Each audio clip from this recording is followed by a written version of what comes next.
वर्तमान प्रधानमंत्री किसान योजना रे आसिला बड़ खबर। आपण माने समस्ते जानिसंती जे प्रधानमंत्री किसान योजनार 21टी किस्ती जारी करा जायछि। चाषी भाई माने अपेक्षा करछंती 22तम किस्ती को।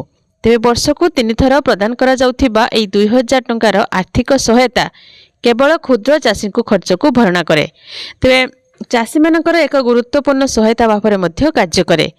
एही योजना अधीन रे 21टी किस्ती बंटन करा जायछि। एबे समस्तक नजर 22तम किस्ती।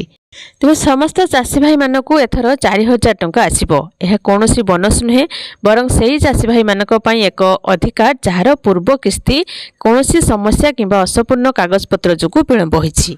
तेबे योग्य चाषी भाई माने 21तम किस्ती वंचित होइछंती एवं एबे सेमानकर त्रुटि संशोधन करिसंती। सेमाने पूर्व एवं वर्तमान किस्तीर राशि पाइबे।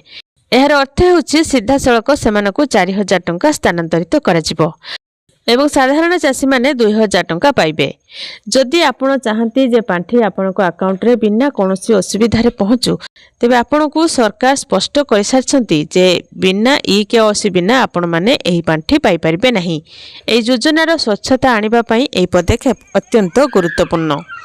जदि आपण ए पर्यंत आपणकर केओसी पूर्ण करि नाहंती तेबे एहाकू पीएम किसान पोर्टल ले ओटीपी माध्यम रे किंबा आपणक निकटस्थ सीएससी केंद्र को जाई बायोमेट्रिक भाव में पूर्ण करंतु। नूतन चाषी माने मध्य एही योजनार लाभ पाइबा पई यथाशीघ्र आवेदन एवं जांच प्रक्रिया समाप्त करंतु। आपणकर किस्ती जारी हेबा पूर्वरु आपणकर नाम तालिका रे अछि कि नाही एवं आपणकर केओसी प्रक्रिया संपूर्ण अछि कि नाही ताहा जांच करंतु। तेबे कह जाउछि जे प्रधानमंत्री किसान योजनार 22तम किस्ती 24 फेब्रुआरी रे आसीबाकू जाउछि।